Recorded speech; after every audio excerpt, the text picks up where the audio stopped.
Hey guys, I am back and I have another trailer review and reaction for you right now. So I had a lot of fun doing that trailer reaction for Star Wars The Last Jedi. I was thinking maybe I should do some more, and then it just so happens that earlier today, Netflix released the final trailer for Stranger Things Season 2, which I am just beyond hyped for. I loved the first season. I'm actually re-binging all of Season 1 in preparation for Season 2 right now. I've watched 4 episodes, so I can't wait to finish that. But right now, I need to know more about what's to come in Season 2. I can't wait anymore.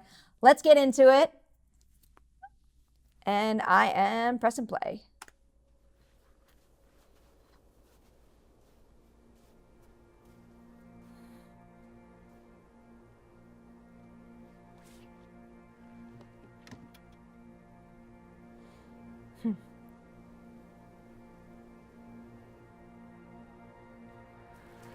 Oh, it's so nice to see her again. I love the atmosphere so far. Halloween time. Will's sort of shadow. Maybe all of this is happening for a reason. Happening for a reason. That's an interesting statement. These are not nightmares. It's happening. And it all leads back to here.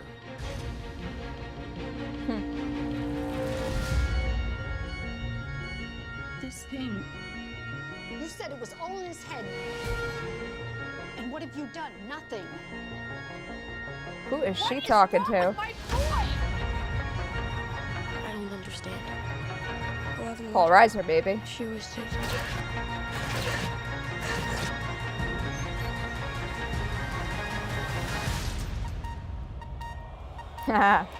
Yes.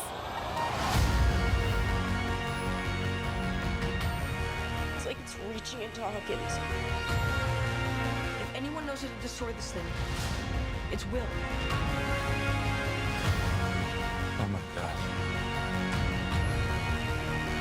Don't you think it's weird how we only seem to hang out when the world's about to end? It's not like it was before. It's grown. It's Judgment Day.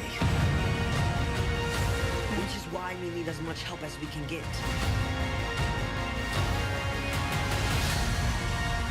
Ooh.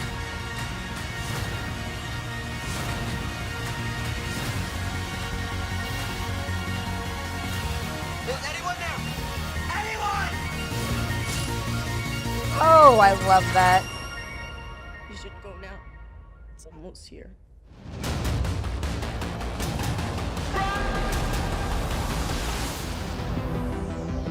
Damn. You still have that bat? Bat? What bat? One with the nails.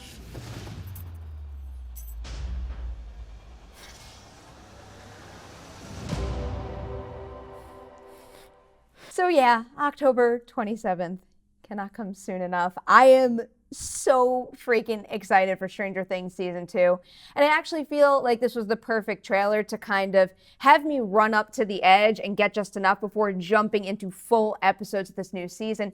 I mean, really with the story stuff, what stuck out to me most is how big they're going with Stranger Things Season 2, because you don't really see that in TV shows quite like you do with film, where you'll have a first movie, it'll make a ton of money, and then all of a sudden the scope and scale of everything just triples, if not increases beyond that amount. And that is kind of what it feels like here. It feels like they're going bigger. Clearly, that creature is capable of destroying Hawkins much more so than the Demogorgon we saw in Season 1.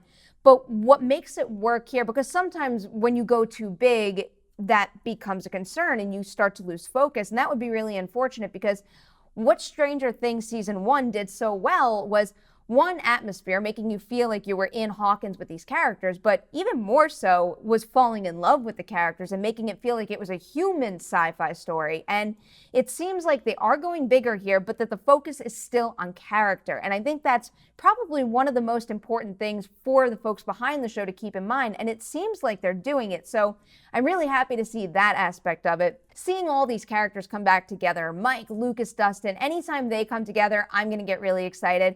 And then we had that shot towards the end where really you saw all the main characters, plus that new character, Max, played by Sadie Sink. They were all together fighting together. I love seeing that kind of visual. That's the kind of thing that gives me chills, is seeing the group come together like that.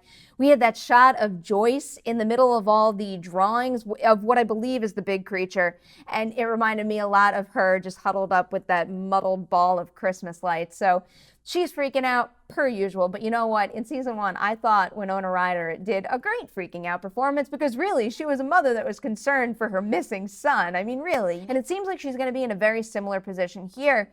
At the beginning, when she was talking about things being in Will's head versus not being in Will's head, it was making me think back to last season, where they knew what Will went through, so they would believe him. But at the same time, if they thought they saved him from that, I do understand them thinking he has some sort of trauma that resulted from his experience there, where some of the visuals he is experiencing might be in his head. I'm assuming that's where Paul Reiser came in, because we did hear the voiceover from Joyce before we saw who she was talking to. She was clearly in some sort of medical facility, and that is where Paul Reiser's character comes into the picture. So I'm curious to see what their dynamic is going to be like. I'm also just really excited for Noah Schnapp as an actor, because he did get a lot of hype from season 1. Will didn't get as much screen time as the other kids, because he spent most of his time in the Upside Down, but I imagine there's a reason they cast him, and now that he's getting more face time and a bigger role this time around, I'm just really excited to see what he's capable of. I'm also excited to see how their relationships grow. So one of the cool things about Will in season 1 is, yeah, you didn't get to spend all that much time with him, but it always felt like Will was so important and present because of his connection with his family and because of his connection with his friends. And it seems like they're still fighting for him in season 2, but in a completely different way. So I'm just curious to see how their relationships are going to grow and what exactly is going on here, because Will has more information than anyone, and something's growing, something's happening. They're blaming it on the lab again, but at one point, I believe it was Mike's voiceover, he said this is happening for a reason. So I'm kind of just looking to see those two ideas converge and really get a good understanding of why Hawkins is being attacked and why whatever this situation is, whether it's the Upside Down, the Demogorgon, or anything else that realm unleashes, why it's growing. I am just dying for October 27th right now. I can't wait to jump back into this world and be with these characters and explore this mystery further. So now I want to know what you guys think. Do you feel the same way? Are you counting down to Stranger Things Season 2 like I am? Tell me about it in the comments below. And also, there were a lot of quick cutting moments in this trailer. So if there's anything that I missed that you caught and you want to talk about it, put it in the comments. I want to talk about it with you. So get on that, and I will see you soon with more movie reviews, trailer reactions, box office predictions, you name it. Thanks for watching, guys.